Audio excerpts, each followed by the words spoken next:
অধ্যায় ৫ আসমানসমূহ গলিত তামার ন্যায় হয়ে যাবে।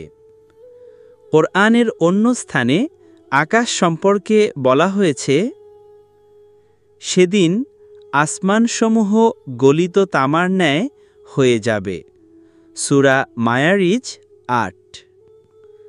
কিয়ামতের দিন এমন অবস্থা হবে যে ব্যক্তি তখন আকাশের দিকে দৃষ্টি নিক্ষেপ করবে, শুধু আগুনের ন্যায় দেখতে পাবে। গলিত তামা যেমন অগ্নিকুণ্ডে রক্তবর্ণ ধারণ করে টকবক করে ফুটতে থাকে, সেদিন মহাশূন্য লোক তেমনি আগুনের রূপ ধারণ করবে। সূরা রহমানের ৩৭ নং আয়াতে মহান আল্লাহ বলেন, যখন আকাশমণ্ডল দীর্ণ বিদীর্ণ হয়ে যাবে এবং তা রক্তিম বর্ণ ধারণ করবে। আকাশমণ্ডল উন্মুক্ত করে দেয়া হবে, অর্থাৎ ঊর্ধ্বজগতে কোনরূপ আড়াল বা বাধা প্রতিবন্ধকতার অস্তিত্ব থাকবে না, যেন বর্ষণের সমস্ত দরজা খুলে দেয়া হয়েছে। গজব আসার কোনো দরজাই আর বন্ধ নেই। ঊর্ধ্বজগতের প্রতি মুহূর্তে বিশাল বিশাল উল্কাপাত হচ্ছে। যে উল্কা কোনো দেশের উপর পড়লে সে দেশ মুহূর্তে ধ্বংস হয়ে যাবে, কিন্তু করুণাময় আল্লাহ মধ্যাকর্ষণ শক্তি এবং ঊর্ধ্বে শূন্যলোকে এমন অদৃশ্য প্রতিবন্ধকতা সৃষ্টি করেছেন, যাতে করে ওই সমস্ত উল্কা পৃথিবীর মানুষের উপর পতিত না হয়। মাঝে মধ্যে দু একটি উল্কা পৃথিবী পর্যন্ত এসে পৌঁছে, কিন্তু সেটাও মরু প্রান্তরে পতিত হয়, কোনো জনবসতিপূর্ণ এলাকায় পতিত হয় না। সূরা আন-নাবা এর ১৯ থেকে ২০ নং আয়াতে মহান আল্লাহ বলেন, আকাশমণ্ডল উন্মুক্ত করে দেয়া হবে, ফলে তা দুয়ার আর দুয়ার হয়ে যাবে। পাহাড়কে চলমান করে দেয়া হবে, পরিণামে তা শুধু মরীচিকায় পরিণত হবে। আধুনিক বিজ্ঞান বলছে, এ পৃথিবী ক্রমশ এক মহাধ্বংসের দিকে এগিয়ে যাচ্ছে, অর্থাৎ পৃথিবীও একদিন মৃত্যুবরণ করবে। চন্দ্র, সূর্য, তারকা, গ্রহ, নক্ষত্র সমস্ত কিছু ধ্বংস হয়ে যাবে, অথচ এ সমস্ত কথা পৃথিবীর মানুষকে বহু শতাব্দী পূর্বে মহাগ্রন্থ আল কোরআন জানিয়ে দিয়েছে। চন্দ্র আলোহীন হয়ে যাবে। পবিত্র কোরআনের সূরা কিয়ামা এর ৮ থেকে ১০ নং আয়াতে ঘোষণা করা হয়েছে, দৃষ্টিশক্তি যখন প্রস্তরীভূত হয়ে যাবে এবং চন্দ্র আলোহীন হয়ে যাবে এবং সূর্যকে মিলিয়ে একাকার করে দেয়া হবে, তখন মানুষ সন্ত্রস্ত হয়ে আর্তনাদ করে বলবে, কোথায় পালাবো? কখনো নয়, সেদিন তারা পালানোর জায়গা পাবে না। সেদিন সবাই তোমার রবের সামনে অবস্থান গ্রহণ করতে বাধ্য হবে। চন্দ্রের আলোয় শুধু নিঃশেষ হয়ে যাবে না, চন্দ্রের আলোর মূল উৎস স্বয়ং সূর্য জ্যোতিহীন ও অন্ধকারময় হয়ে যাবে। ফলে আলো ও জ্যোতিহীনতা উভয় সম্পূর্ণ এক ও অভিন্ন হয়ে যাবে। কিয়ামতের দিন এ পৃথিবী অকস্মাৎ বিপরীত দিকে চলতে শুরু করবে। ফলে সেদিন চন্দ্র ও সূর্য উভয়ই একই সময়ে পশ্চিম দিক থেকে উদিত হবে। চন্দ্র আকস্মাৎভাবে পৃথিবীর মধ্যাকর্ষণ বন্ধন থেকে মুক্ত হয়ে সূর্যের কক্ষপথে গিয়ে পড়বে। মহাশূন্যে যে সর্বভুক ব্ল্যাক হোল সৃষ্টি করা হয়েছে, এই ব্ল্যাক হোলের মধ্যে সমস্ত কিছু হারিয়ে যাবে। সূর্যকে গুটিয়ে ফেলা হবে। পবিত্র কুরআনের সূরা আত-তাকফিরের ১ থেকে ২ নং আয়াতে বলা হয়েছে, যখন সূর্যকে গুটিয়ে ফেলা হবে এবং নক্ষত্ররাজি আলোহীন হয়ে যাবে। কোনো বস্তুকে পেঁচানো বা গুটানোকে আরবি ভাষায় তাকবীর বলা হয়। যেহেতু কিয়ামতের দিন সূর্যকে আলোহীন করা হবে, সে কারণে রূপকভাবে বলা হয়েছে সূর্যকে গুটিয়ে ফেলা হবে, অর্থাৎ সূর্যের আলোকে গুটিয়ে ফেলা হবে। সমস্ত নক্ষত্রমালা জ্যোতিহীন হয়ে বিচ্ছিন্ন বিক্ষিপ্ত হয়ে পড়বে। চন্দ্রের নিজস্ব কোনো আলো নেই। সূর্যের আলোয় চন্দ্র উজ্জ্বল দেখায়। সুতরাং সূর্যের আলো ছিনিয়ে নেয়ার পরে চন্দ্র আর আলোকিত দেখাবে না। চন্দ্র আর সূর্য বিপরীত দিকে ঘুরতে থাকবে, ফলে সূর্য পশ্চিম দিকে দেখা যাবে। এমনটিও হতে পারে চন্দ্র হঠাৎ করেই পৃথিবীর মধ্যাকর্ষণ শক্তি হতে বন্ধন মুক্ত হয়ে সূর্যের কক্ষপথে গিয়ে পড়বে। ফলে চন্দ্র সূর্য মিলে একাকার হয়ে যাবে। কেয়ামতের দিন কোনো কিছুই সুশৃঙ্খলভাবে নিজ অবস্থানে থাকতে পারবে না। সমস্ত বস্তু চূর্ণ বিচূর্ণ হয়ে ধুলায় মিশে যাবে। নদী সমুদ্রকে দীর্ণ বিদীর্ণ করা হবে। নদী সমুদ্র ফেটে চৌচির হয়ে যাবে। পবিত্র কোরআনে মহান আল্লাহ বলেন, যখন নদী সমুদ্রকে দীর্ণ বিদীর্ণ করা হবে। সূরা ইনফিতার ৩। পূর্বেই উল্লেখ করা হয়েছে, কেয়ামতের সময় গোটা পৃথিবী জুড়ে জলে, স্থলে এবং অন্তরিক্ষে এক মহাকম্পন সৃষ্টি করা হবে। ওই কম্পনের ফলে নদী এবং সমুদ্র তলদেশ ফেটে চৌচির হয়ে যাবে। পানি বলতে কোনো কিছুই নদী সমুদ্রে অবশিষ্ট থাকবে না। নদী সমুদ্র আগুনে পরিণত হবে। মহান আল্লাহ রাব্বুল আলামিন মহাগ্রন্থ আল কুরআনে বলেন, এবং যখন নদী সমুদ্র আগুনে পরিণত হবে। সূরা আত-তাকবীর ৬। কিয়ামতের দিন পানিপূর্ণ নদী ও অগাধ জলধি সমুদ্রে, মহাসাগরে আগুন জ্বলতে থাকবে। কথাটা অনেকের কাছে নতুন, অবিশ্বাস্য, দুর্বোধ্য এবং আশ্চর্যজনক মনে হয়। কিন্তু বিজ্ঞান যাদের পড়া আছে, সেই সাথে পানির মূল উপাদান সম্পর্কে যাদের ধারণা আছে, তাদের কাছে ব্যাপারটা নতুন কিছু নয় এবং অবিশ্বাস্য তো নয়ই। আল্লাহ অসীম কুদরতের বলে পানি হচ্ছে অক্সিজেন ও হাইড্রোজেন নামক দুটো গ্যাসের মিশ্রণ। হাইড্রোজেন দাহ্য, এই গ্যাস নিজে জ্বলে, আর অক্সিজেন জ্বলতে সাহায্য করে। পানি অক্সিজেন ও হাইড্রোজেনের মিশ্রণ হলেও আল্লাহর অসীম কুদরত যে পানি আগুন নেভায়। পানি আগুনের শত্রু। আবার পানির অপর নাম জীবন। এক আয়াতে কোরআন বলছে, নদী সমুদ্র কিয়ামতের সময় আগুনে পরিপূর্ণ হয়ে যাবে। অপর আয়াত বলছে, সেদিন নদী ও সমুদ্র দীর্ণ বিদীর্ণ হয়ে যাবে। এখানে দুটো ব্যাপার। এক, আগুনে পরিপূর্ণ হবে নদী ও সমুদ্র। ২, নদী সমুদ্র দীর্ণ বিদীর্ণ হবে। দুটো বিষয়কে সামনে রাখলে নদী সমুদ্রে আগুন জ্বলার বিষয়টা পরিষ্কার হয়ে যাবে। বিজ্ঞান বলছে এবং টিভির মাধ্যমে মানুষকে দেখাচ্ছেও, মহাসাগরের অতল তলদেশে আগ্নেয়গিরি আছে। সেখান থেকে উত্তপ্ত লাভা নির্গত হচ্ছে। কিয়ামতের সময় প্রচণ্ড কম্পনের ফলে নদী ও সমুদ্রের তলদেশ ফেটে সমস্ত পানি এমন এক স্থানে গিয়ে পৌঁছবে, যেখানে প্রতি মুহূর্তে এক কঠিন উত্তপ্ত লাভা টকবক করে ফুটছে ও আলোড়িত হচ্ছে। সমুদ্রের তলদেশের এই স্তরে পানি পৌঁছে পানির দুটো মৌল উপাদানে হাইড্রোজেন ও অক্সিজেন বিভক্ত হয়ে যাবে। অক্সিজেন প্রজ্বালক ও হাইড্রোজেন উৎক্ষেপক। তখন এভাবে বিশ্লেষিত হওয়া এবং অগ্নি উদ্গীরণ হওয়ার এক ধারাবাহিক প্রক্রিয়া শুরু হয়ে যাবে। এভাবেই পৃথিবীর নদী ও সমুদ্র কিয়ামতের সময় আগুনে পরিপূর্ণ হবে। সমস্ত প্রক্রিয়া কিভাবে সম্পন্ন হবে সেই বিষয়ে মানুষের সঠিক জ্ঞান নেই। প্রকৃত বিষয়ে আল্লাহই ভালো জানেন।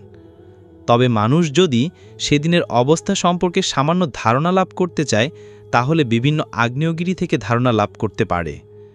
এমন অনেক আগ্নেয়গিরি রয়েছে যাদের অবস্থান মহাসাগরের গভীরে অথবা সমুদ্রের নিকটবর্তী।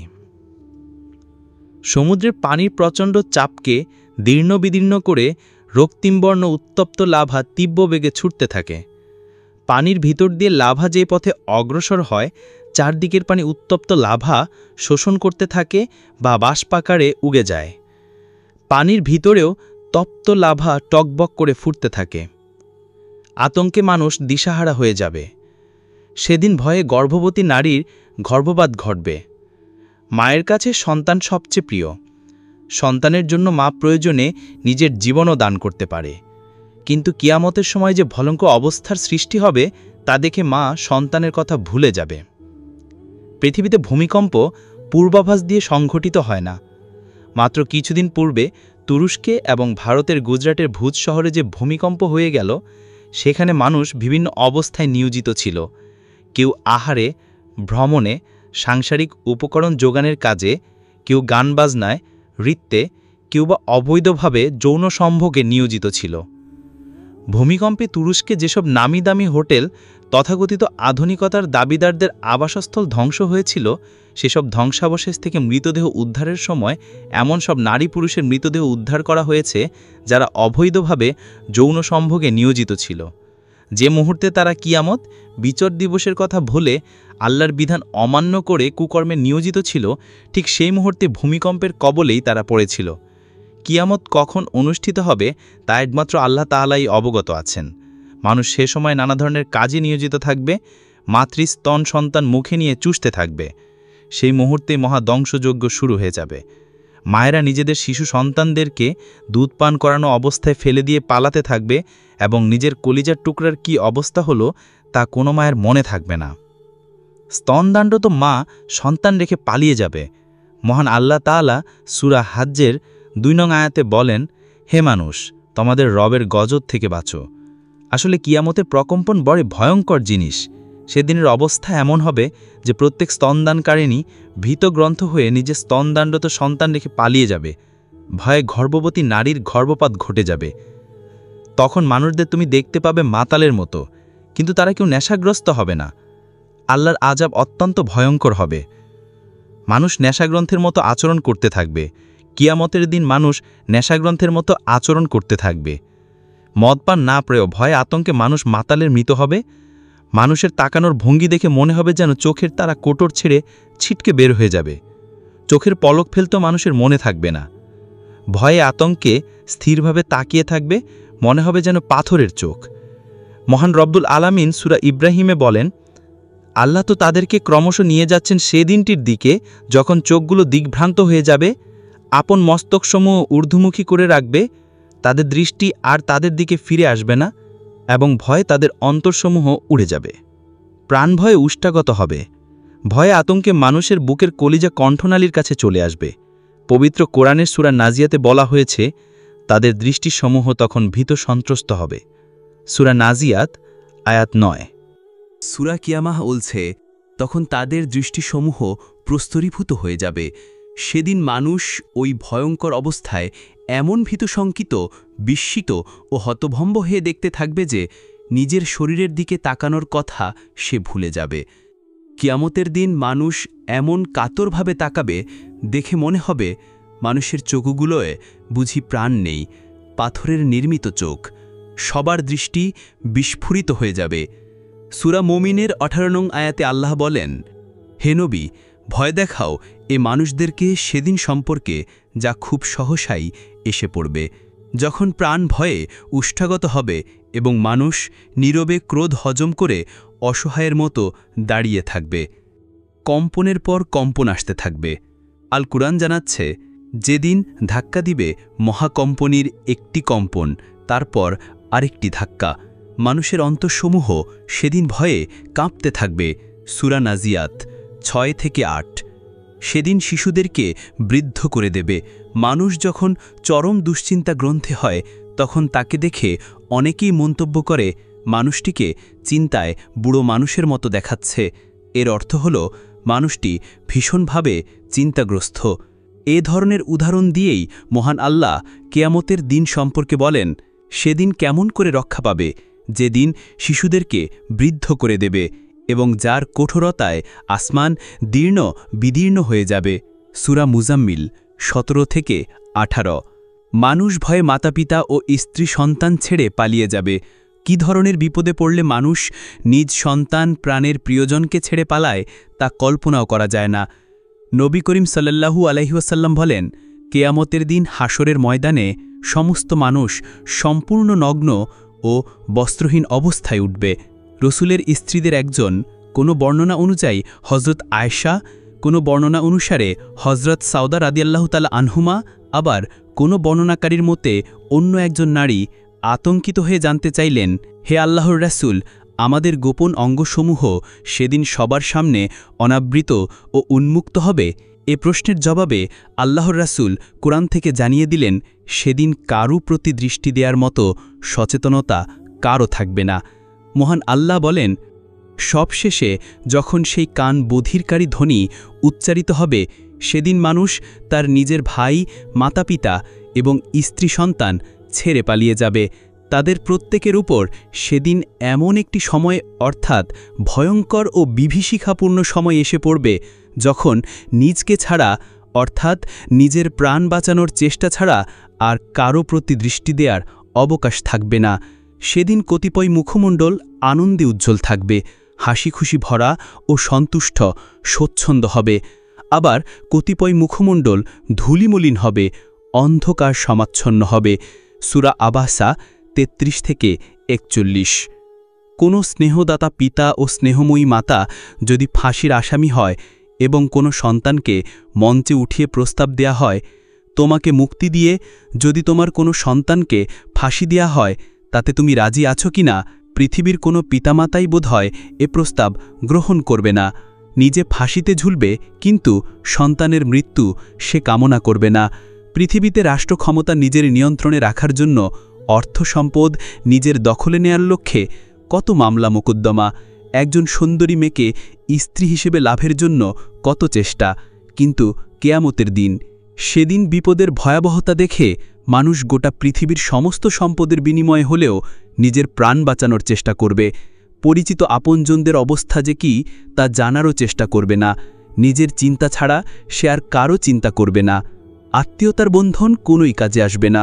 মহান আল্লাহ রাব্বুল আলামিন পবিত্র কুরআনে বলেন, সেদিন কোনো প্রাণের বন্ধু নিজের প্রাণের বন্ধুকেও প্রশ্ন করবে না, অথচ তাদের পরস্পর দেখা হবে। অপরাধীগণ সেদিনের আযাব হতে মুক্তি পাবার জন্য নিজের সন্তান, স্ত্রী, ভাই, তাকে আশ্রয়দানকারী অত্যন্ত কাছের পরিবার এবং পৃথিবীর সমস্ত মানুষকে বিনিময় দিয়ে হলেও মুক্তি পেতে চাইবে। সূরা মায়ারিজ 10-14। কেয়ামতের দিন পৃথিবীর সব রকমের আত্মীয়তা, সম্পর্ক বন্ধন ও যোগাযোগ সম্পূর্ণ বিচ্ছিন্ন হয়ে যাবে। দল, বাহিনী, বংশ, গোত্র, পরিবার ও গোষ্ঠী হিসেবে সেদিন হিসাব নেওয়া হবে না।